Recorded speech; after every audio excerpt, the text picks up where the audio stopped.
My invited speaker today is Dr. Nicole Redvers, a member of the Denenu-kweh First Nation in Denendeh. She has worked with Indigenous patients, scholars, and communities around the globe her entire career.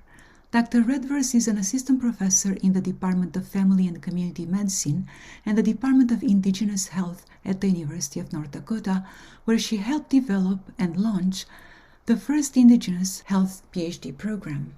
Dr. Redvers is co-founder and current board chair of Canadian charity, the Arctic Indigenous Wellness Foundation, based in Yellowknife, Northwest Territories, providing traditional Indigenous-rooted land-based wellness supports to Northerners. She has been actively involved at regional, national, and international levels, promoting the inclusion of Indigenous perspectives in both human and planetary health research and practice. She authored the trade paperback book titled The Science of the Sacred, Bridging Global Indigenous Medicine Systems and Modern Scientific Principles.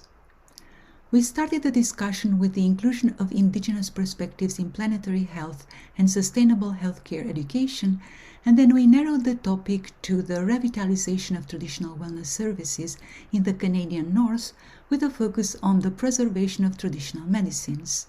Dr. Redvers hopes her book will help build bridges between traditional knowledge and Western medicine.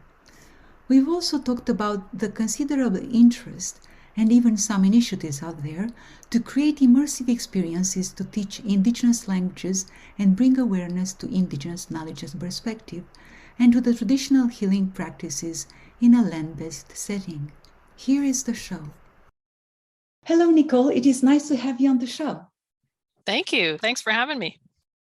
I would like to begin today by recognizing and acknowledging that I am currently on the lands of the Peoria, Kaskaskia, Piankashaw, Weya, Miami, Mascoutin, Odawa, Sauk, Meskwaki, Kickapoo, Potawatomi, Ojibwe, and Chickasaw nations. These lands, the traditional territory of these native nations, continue to carry their stories and their struggles for survival and identity. Would you like to acknowledge yours? Yeah, thank you, Masi Cho. I'm based out of the University of North Dakota, which is on unceded Lakota, Nakota, and Dakota territory. However, right at this moment, I'm actually on unceded Algonquin territory, which is on the Canadian side of the medicine line, or the US-Canadian border, as we say. Now, through your research and nonprofit level initiatives, you have been actively involved at the international level in promoting the inclusion of Indigenous perspectives in planetary health and sustainable healthcare education. In fact, you and other authors have published a paper which just came out this month, and thank you for sharing with me that paper from February 2022, reporting on the meeting and discussion of a group of Indigenous scholars, practitioners, land defenders, respected elders, and knowledge holders who came together from around the globe to define the determinants of planetary health from an Indigenous perspective, with Indigenous-specific methods of knowledge sharing. In fact, in the same paper, you indicate research that shows that 80% of the world's remaining biodiversity is currently stewarded by Indigenous peoples. Yet Indigenous peoples inhabit only 22% of the Earth's surface. How exactly do you think Indigenous perspectives can contribute to planetary health and greater sustainability movements? Yeah, it's an important question, and we've seen very clearly over the last number of years an increasing interest in traditional knowledges of Indigenous people, or traditional ecological knowledges. And one thing I've been very clear on in those conversations and dialogues, whether or not it's at the local, national, or international level, is that traditional knowledges as it pertains to planetary health or climate change or biodiversity loss or preservation does not come without Indigenous peoples. Because I do find that the peoples themselves are left out of that equation, which with a sole focus on the knowledges without the people. So when it comes to thinking through contributions from Indigenous communities, it really is the peoples themselves that contribute to that dialogue. And of course, by their own choosing, under many international recognized laws, including free of and prior informed consent, can decide whether or not they want to contribute their dialogues and knowledges to the greater movements that are happening right now within planetary health. I'm very much pleased and thankful to see focus now being leveraged and space made for Indigenous peoples, and most importantly, elevating the voices of local community members surrounding planetary health initiatives, as well as climate and health initiatives, as well as biodiversity initiatives. Because I truly believe that Indigenous peoples' knowledges, stewardship, as well as their lessons on relationship to our Earth, our Mother Earth, are absolutely fundamental to our way forward in a good way in this world. So part of the determinants of planetary health, you also include individual peoples level determiners. In particular, one of these is the indigenous people's health. One of your specific goals, to my understanding, is to revitalize traditional wellness services in the Canadian North with a focus on the preservation of traditional medicines. But first, how do you define traditional medicine, or probably even better, traditional medicines? It's an interesting question, because if we look at the international level under the World Health Organization or other entities, there's a very clear description on what traditional medicine is. However, the way that I come to the definition or even the perspective is really isolated to traditional Indigenous medicine, because there's a lot of, maybe not a lot of, but a lot more knowledge on some of the traditional medicines, such as traditional Chinese medicine, which includes things like acupuncture, Ayurvedic medicine, which constitutes a medicine practice out of India with yoga and herbs and dietetics. But there's not a lot known about Indigenous traditional medicine. And it's very unique in terms of its practice and how it's embodied. And I wrote a paper a couple of years ago. We had done a scoping review with an elder on traditional Indigenous medicine, particularly within the North American context. And one thing we were very explicit on in the review was actually not defining traditional Indigenous medicine. And the reason for that was that we wanted to acknowledge the breadth and the vastness of what communities consider medicines in their own way. Because when you say a medicine within a Western context, you automatically think of, a physical element like a plant perhaps, or, maybe something that you consume. Whereas from an Indigenous traditional medicine perspective, it's not only physical medicines that we're talking about, it's the embodiment of things like ceremonies, it's relationships to land and to peoples and to communities. The vastness of what it embodies is so broad that it's almost very difficult to narrow it down into a 1 to 2 sentence definition. But having said that, I would say that there's a few components that make up traditional Indigenous medicines that tend to be relatively consistent around the globe. The first one is the inclusion of multiple aspects of well-being, including not only the physical, but also the mental, emotional, the spiritual components within that. So kind of a holistic sort of view on well-being. And then the other piece that tends to be synergistic across communities is the fundamental interconnectedness with land. And when I say land, it doesn't mean only earth or soil. Land is inclusive of the air, of the water, of the earth, of space, of everything is encapsulated within that terminology. And you can't have the medicine without a direct contextual relationship to the land base where Indigenous peoples are. So those two components tend to be very common amongst many Indigenous communities. And then probably the last and final piece is that there's a strong spiritual element to the practice, which is very unique comparatively even to other traditional medicine systems where there might be an engagement with that spiritual perspective, but perhaps maybe not foundation completely on it, which is most of the time the case within traditional Indigenous medicine. And I would like to get a little bit deeper into these traditional medicines. But I want first to mention one of your books, the one that you actually published a few years ago, about 2 years ago, in fact, entitled The Science of the Sacred, Bridging Global Indigenous Medicine Systems and Modern Scientific Principles. Now, whom was the book intended for? Why did you decide to write it? And how difficult was it?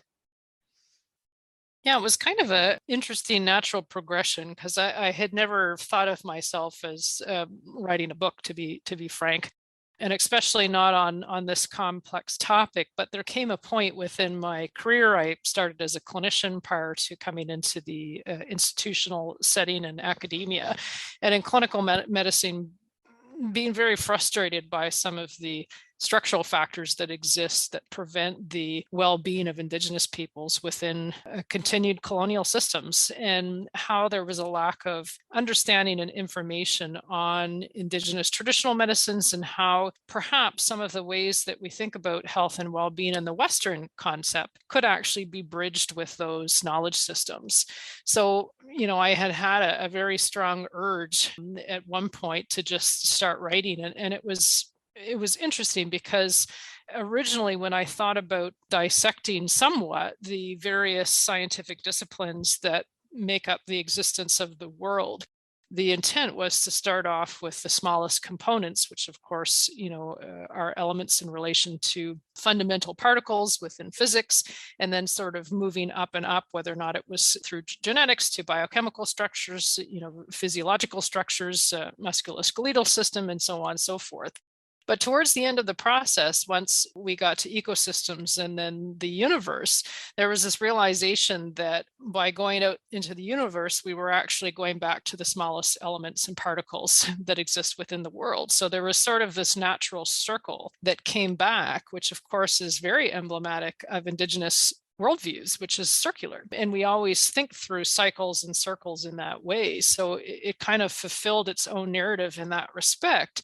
And most of the uptake I've seen with the book has been either with clinicians, health professionals, but also academic institutions, mostly in graduate studies, that are interested in considering views and viewpoints from an Indigenous perspective, but also being very inclusive of other traditional medicine systems, because I do talk about traditional Chinese medicine and Ayurvedic medicine from a humble perspective, and trying to think through some of the connectivity that exists between all of these ways of viewing healthcare comparatively, of course, to the standardized Western ways we operate within health and health systems. You often refer to building bridges between traditional knowledge and Western medicine, Western knowledge system. And I was wondering, why do you say bridges as opposed to a bridge? Now, currently, there are about 7.5 million Indigenous people who reside in Canada and the US, as far as I know. How can such bridges make a difference in these people's lives? Aren't we all best served by the Western systems of medicine? Yeah, the bridging dialogue and language was very specific and intended. We often hear different words like integration, partnership, when it comes to thinking through how traditional medicine systems and Western systems may be able to operate. And one of the issues that we've seen from the language of integration is that it assumes that integration is possible, number one, that integration is desired by communities, and that it's possible, which for many Indigenous communities is not necessarily the case due to the stark differences in the foundational elements and views of health and wellness.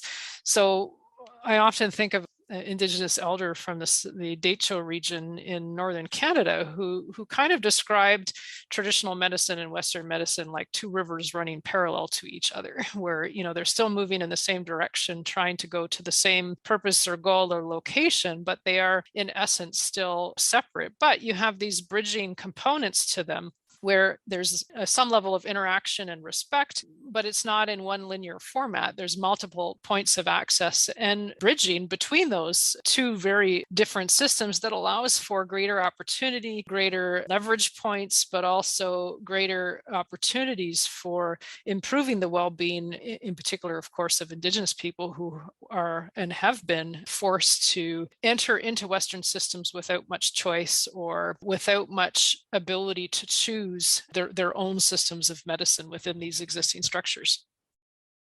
So how exactly do you think this should be done? How many such bridges should be there, and how to build these bridges? In which locations, at what points along these rivers? Yeah, I think the answer to that is very contextual, because speaking from the United States specifically, we have tribal communities which are dispersed across the United States. There's 574 federally recognized tribal communities within the United States currently.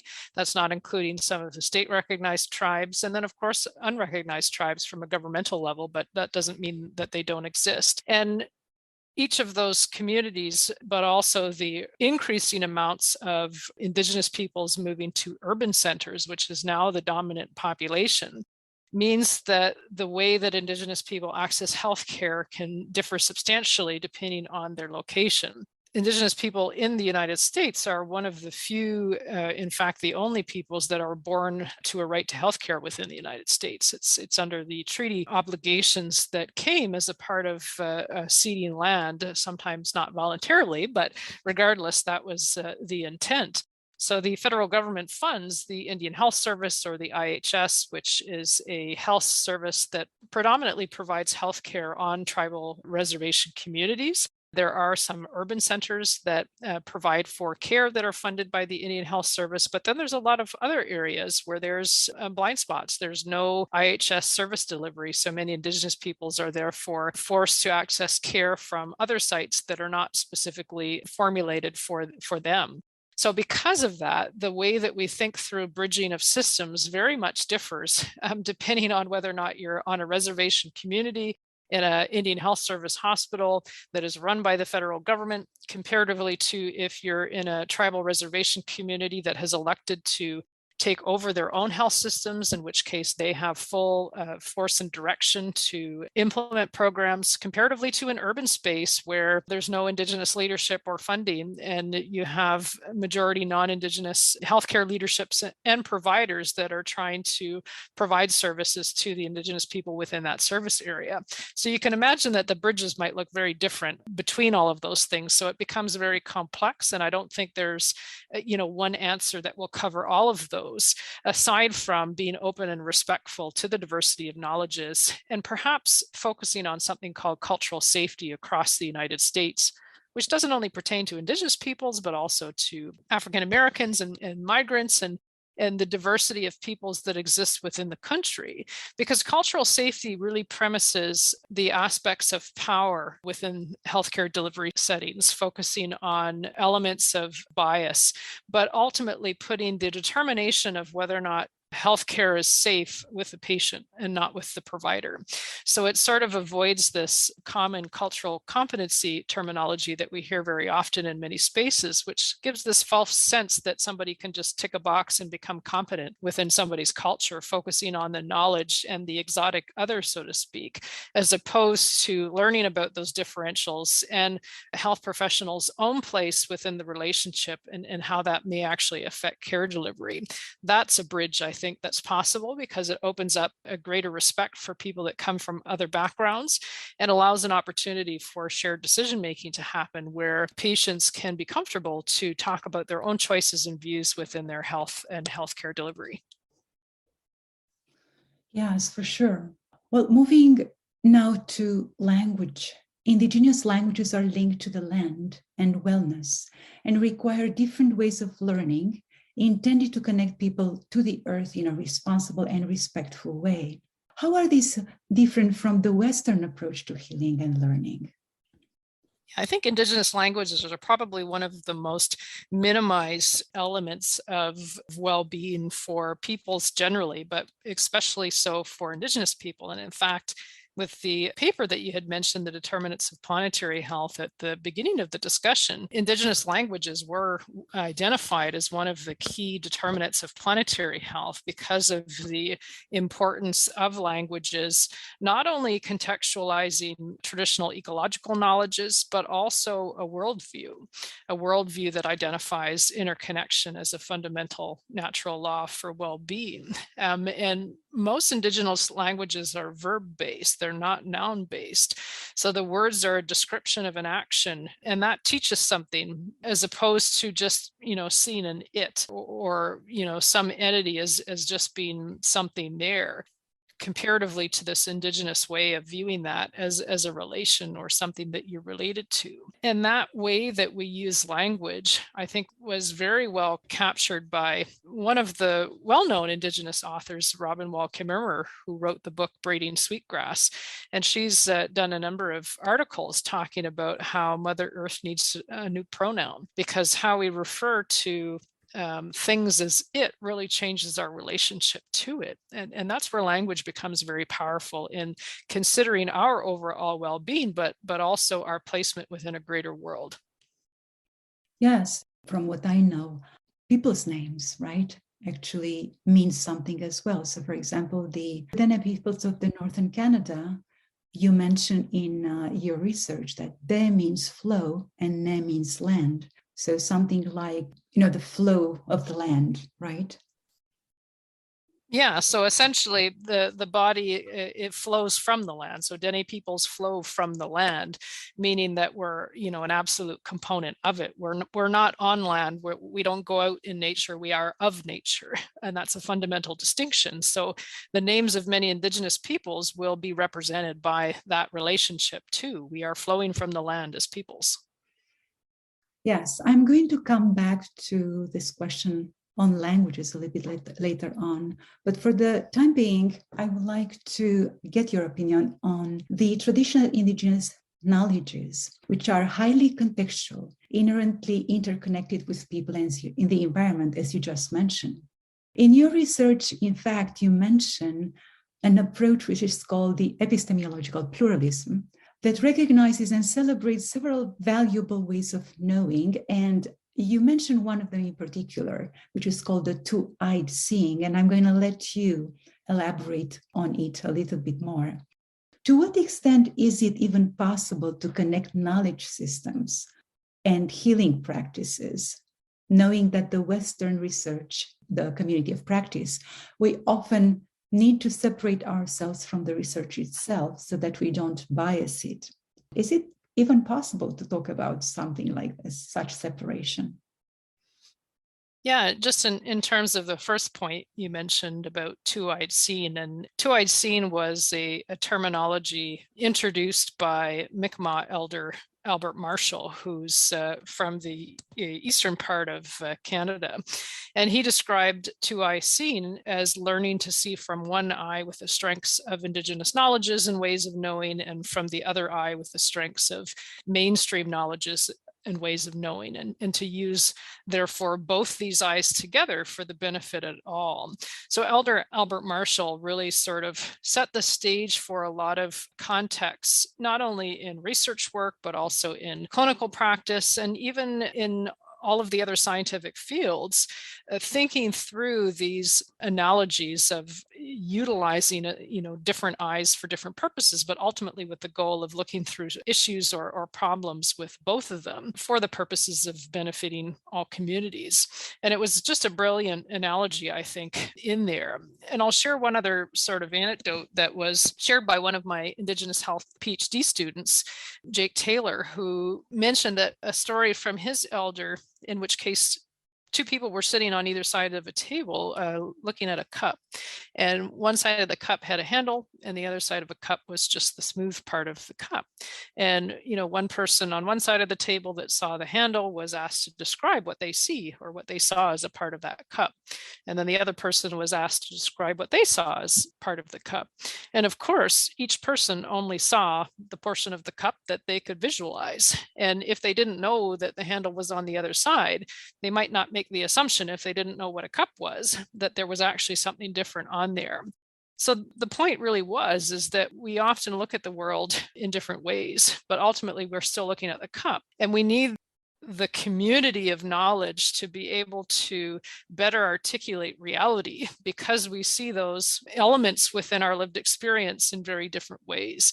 And that can be powerful, because without that different lens of view, we may not realize that there's a handle on the other side. But by looking to others' knowledge systems and ways of being, we might actually be able to have a better chance of getting through the challenges that we have as a greater society. So I like to think of it that way, as opposed to this binary of, yes, no, this can't be done, this can be done. It really is an acknowledgement of how various communities and ways of being see things, and that seeing those things in different ways is not a weakness. In fact, it's a strength. And we're stronger in our collective diversity of knowledges, in my mind, more resilient and better able to fend off some of, again, the crises that we're facing now and will continue to face coming into the future. Yes, for sure. I was just thinking, to what extent is really possible to build these kind of bridges that you mentioned, given that we are dealing here with two very different knowledge systems, which have actually components that might actually contradict each other. For example, the Western scientific world might not actually believe in some of the research practices, right? As a ceremony, as you said, of the indigenous people, or this embodied way of living of the indigenous people, something that in the Western world we tried to really separate as much as possible. Even language is actually disembodied. Absolutely. And I think this brings back to the component that we're talking about on fundamental elements of bias. And just going back to an analogy of the cup, somebody can be absolutely convinced and argue that they see the handle, even though the other person doesn't. And they could argue till the cows come home. But the reality is they're both right. They just see the world in different ways. And one of the interesting things I always, note when it comes to, as you had described, a lack of belief on different ways. But if somebody says something's right, and this is a factual way of looking at the world, who says that that's the right way, if they're only looking at one side of the cup? So it's kind of a more of a philosophical question that really comes into play there, that from an Indigenous standpoint, you can imagine a community that's been living on a piece of land for thousands and thousands and thousands of years, with a collective lived experience of knowledges that has transgressed countless eras of time, but also has amassed incredible resiliency and survival in some of the harshest environments of the planet. I would very much urge any of those scientists to come visit me in subarctic Canada and try to survive for a week on their own. That is science that took that to be able to do it. The engineering capacity of an igloo in Inuit communities is just absolutely amazing. We've seen architectural design in mud hut buildings that have withstand hundreds of years of forces of weather. So if we're so ignorant to reduce the knowledges of others who have this incredible ability to sustain ourselves on the planet in a healthy way, I think where we are in the world right now has demonstrated to us that Western science is not helping our survival. We are destroying the planet as we speak. And if we continue to avoid and minimize other people's knowledges that know how not to destroy the planet, I'm afraid we're in for a tough go. So I have a very little space for discussions where other knowledge systems are minimized, because it's knowledge as to who's the expertise. My 80-year-old elder in my community, if you tell them that this is the way that you need to look at the world, they're going to laugh at you, because that's not reality in that community in that moment of time that has been in existence for thousands of years. And they will very much respect you and your viewpoints, and all they ask in return is the very same. Yes, absolutely. So the Western scientific community has its own research practices and metrics of success, and we do use them a lot in our research. How easy is to prove, and I use proof here, quote unquote, the usefulness of the traditional healing methods and practices? How has this issue impacted your efforts to secure funding for your research, for instance, and even for your nonprofit initiatives? Yeah, it's been a fundamental question that has been an issue in many Indigenous communities, because most traditional elders and medicine people and people at the community level are not interested in trying to prove something to outsiders. This is their life, and this is the way of life that they've lived. And not only that, but there's been such a lack of trustworthiness with Western researchers and institutions because of historical cultural appropriation, where traditional medicines have been taken for the purposes of turning them into pharmaceutical drugs for profit, which is against the sacred traditional protocols that exist within many communities. So because of that, the nature or the thought of trying to prove a traditional medicine is very much out of the purview of, or interest, to be frank, of many communities. But when it comes to a funding perspective, of course, when it comes to even evaluations or thinking of funding for programs, we've figured out some, I guess, strategic ways to do that, which is by monitoring outcome impact from people's participation in programs without necessarily focusing on the details of what specifics they're doing as part of the process. So as an example, we have an urban land-based healing camp, which is based in the Canadian North, and participants come there to engage in traditional practices, whether or not it's traditional counseling or engagement with ceremony and traditional medicine. And we've developed scales and indicators of their overall well-being as they transition through these programs. So we can measure the impact through sort of, I guess, differing indicators, because if at A, they were drunk on the streets, didn't have employment for 10 years, and then in 3 months, they're housed, they have a job, they're sober.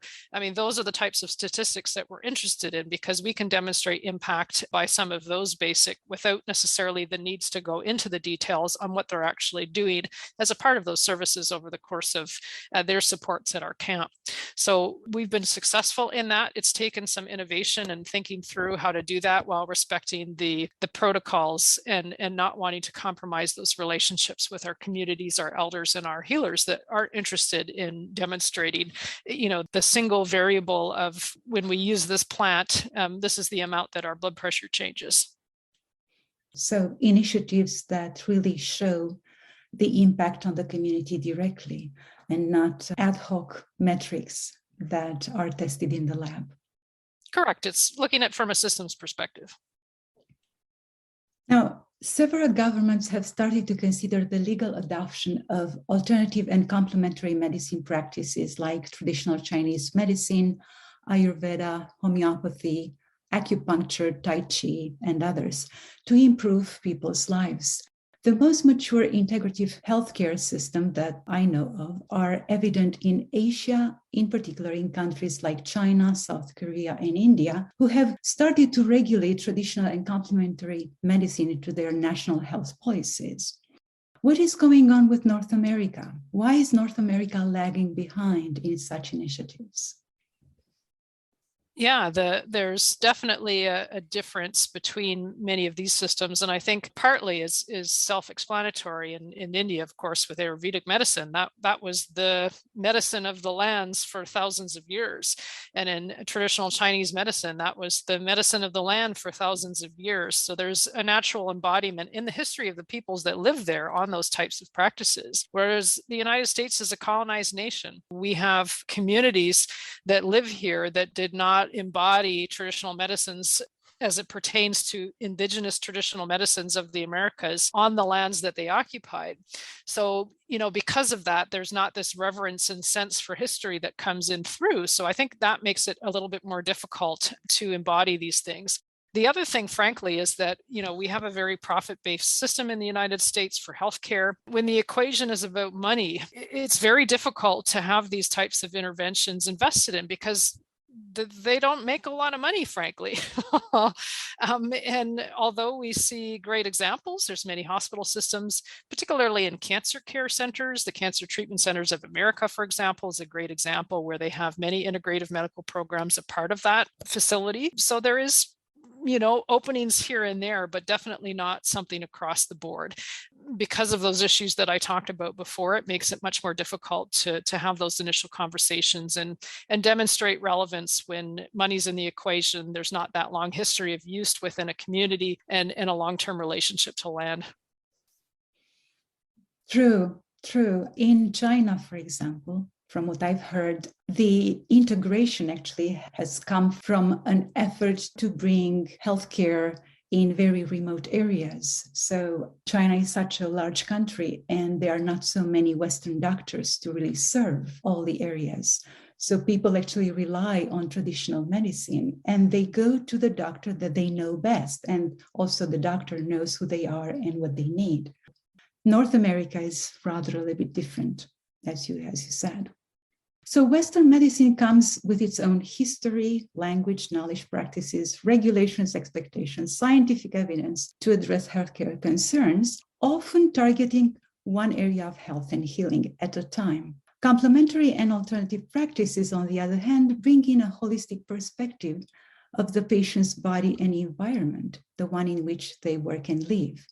For instance, traditional healers rely on the miraculous healing power of plants and spiritual practices, often talking about developing a relationship with the plant world in this process. They learn to use their own senses to diagnose aspects of an individual constitution and humoral imbalance. Now, to what extent is it even possible for Western science to back up the traditional practice and interventions that are rooted in these ancient wisdom techniques, given that these methods focus on highly interconnected physical, mental, spiritual dimensions of well-being, something that the Western science is still not open to?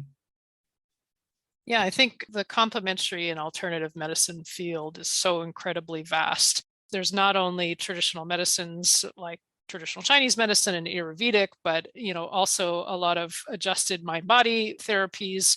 Yoga has been included, meditation. The vastness of all of those different techniques demand almost unique consideration. And there has been quite a substantial amount of scientific research that has been done within things like meditation, within acupuncture, following randomized control trials and some of the gold standards that we would expect within, Western scientific method. Whereas other forms, such as indigenous traditional medicine, of course, don't necessarily have that history for some of the key reasons that I had noted before. So, it's hard to put everything into a homogeneous description in that way, just due to the heterogeneity and the variance between some of the practices that may not necessarily be as sensitive to traditional protocols and spiritual practices, like acupuncture within a physiotherapy clinic, comparatively to ceremony out on the Navajo Nation with an elder. And I don't think those two things can be put side by side in their consideration under this question. So I just want to make that clear, that it's easy to get homogenized when it comes to some of these, but some of these practices are aptly ready for Westernized scientific techniques, and communities seem to be open with that. But indigenous traditional medicine is a little bit of a different story when it comes to that regard. And as noted, probably the most similar Western field of inquiry, and I kind of broached on it before, is systems thinking and complexity. That's probably the closest that Western science comes to being, I don't want to say equivalent, but somewhat synergistic to indigenous ways of scientific thinking. Because in systems thinking, of course, everything's relational. It's relationship-based. It's the connections between nodes, integrator system of understanding. And then when it comes to complexity, of course, because most of the complexity concepts originally came from ecosystem in biology, but also computational science, a lot of these algorithms that were worked on in that regard modeled natural systems, like, some of the flocks of birds and all of these wonderful, amazing things about nature. And indigenous communities have observed nature for thousands of years. So the complexity is innate within that scientific understanding. And the ability to understand concepts such as emergence, which is a key factor of complexity, is primary. I mean, any indigenous person, an elder, maybe they're not going to call it emergence, but absolutely they fundamentally know and understand that concept. When we talked about bridging before, sometimes we're just using different words to describe the same thing. And I would say that systems thinking and complexity probably has the best chance of getting anywhere close to the amazing expertise of indigenous communities that think naturally within that way. And this actually connects very well to the next point of discussion, which is about technology. I really want to get your opinion on how do we deal with this, because the language that we're using, at least in these AI-oriented computational systems, is actually very disembodied. Thus, it's very, very difficult to really capture all this relationship with the land and with the environment in which we live. In fact, in your research, you also cite works that show that from the world's about 6,700 languages, Indigenous peoples speak more than 4,000 of them, yet they make up only 5% of the world's population, which is amazing.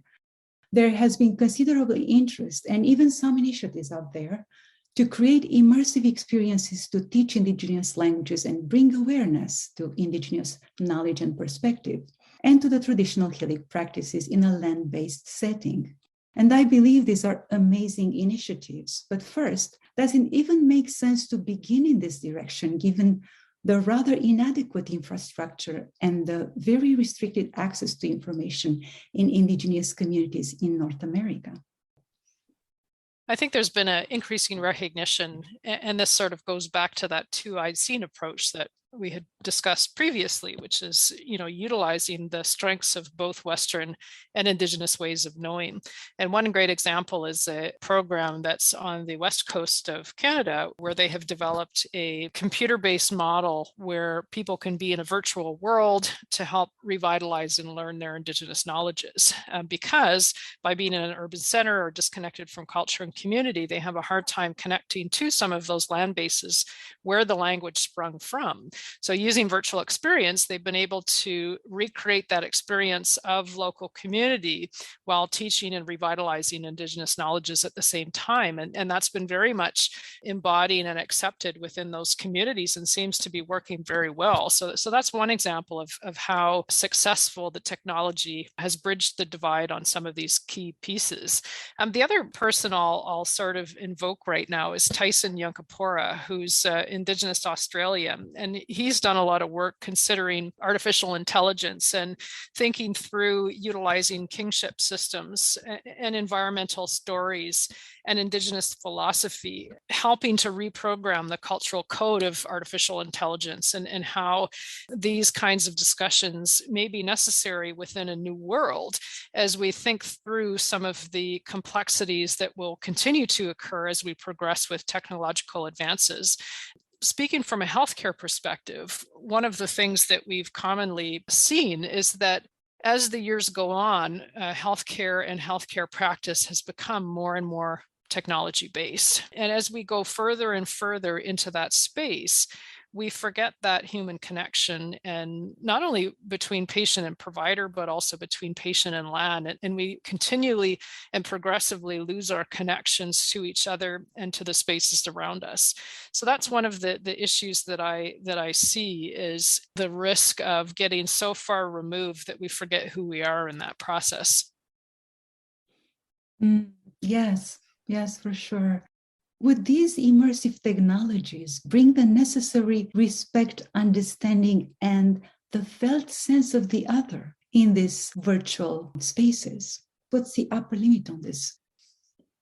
Yeah, I think this is where, again, the diversity and the heterogeneity of Indigenous communities globally are so different in their own ways and their cultural practices. And we definitely see the younger generation, of course, like all younger generations coming up today, being more adept, but also more interested in technology and leveraging technology as a part of their experience. And because we have increasing amounts of Indigenous urban populations, figuring out ways to keep those connections to land-based, whether or not it's through virtual spaces or otherwise, will be an interesting thing to see, whether or not that progresses and allows people who may not necessarily be able to connect to homeland have that experiential piece in their lives when they're not necessarily able to physically be there. Whether or not there's a cut point on that, I'm not sure. I think there is, because I think you can only get so much from what I've heard from my elders of what we would call false experience, that you need to feel the earth between your toes and the water in your hands and be immersed in that environment, regardless of whether it's a city park, the grass in your front yard, or whether or not it's out on your traditional homelands. There is a lot of hype these days about promoting diversity, equity, and inclusion around the world, in academia as well as in industry. And most of these initiatives begin with good intentions. But good intentions don't seem to be enough. What can we, scientists and the population at large, do to bring our own contribution to what you call, and I quote here, an inclusion of wisdom that is not mere knowledge or information, but is an insight that comes from the heart of Mother Earth? Yeah, the DEI initiatives are definitely the hot button topic, not only, of course, in academia, but industry and in many other spaces, which, isn't a bad thing, of course, in and of itself. It's created greater awareness about the importance of diversity. However, we have seen this unevenly applied across spaces. We've seen a lot of talk, but perhaps not a lot of action in that regard. And one of the best examples that I've seen is that we have a lot more allies who are speaking up in spaces. But what's been an interesting observation is that allies that are coming out with good intentions to create spaces and contribute to dialogues oftentimes still are the voice of the initiative, as opposed to stepping back and allowing the voices to speak for themselves. And that's the biggest lesson I have for scholars. We've had a lot of, I've done reviews and seen papers where allies have written information on how we need to decolonize global health, or we need to do this, but then there's nobody within that authorship list that's actually a member of that community that they speak of. So even though they're seeking to act as an ally, a true ally steps back and allow those voices to speak, to lead as a part of that space, and be okay to step back and have that voice centered. So, that's probably the biggest thing that I see is if you're reaching out in partnership, if you're trying to do community engagement with minoritized populations, Indigenous peoples, or otherwise, it is in my firm opinion that those efforts should be led by community. First author on the publication should be that person of the community. As we step back and allow those voices to be platformed to her, that is DEI. It's not stating a checkbox on a job application or involving one community member as a part of a topic that involves them. They should be front and center as a part of that. Step back, allow those voices to be heard within community. Yes, authenticity really matters. Unfortunately, we are at the end of the show today, so we have to wrap up. How can our audience learn more about you, your books, your research, and your initiatives? And how can you be reached? Yeah, well, I quote an elder from my home region who jokingly said we went from fishnets to the internet. So I do actually have a Twitter account now. Somehow, I'm not sure quite how that happened, but I do post quite a bit of updates on my scholarly and research work, as well as topics around Indigenous health, but also climate change and health and planetary health. So that would definitely be a place. I have a professional Facebook page as well, where I often put updates there that are a little bit more relevant comparatively to the standard university website, which hosts my contact information for anybody that's interested in reaching out. Thank you for your time, Nicole. This was great. Masi Cho, thank you for having me. Thank you.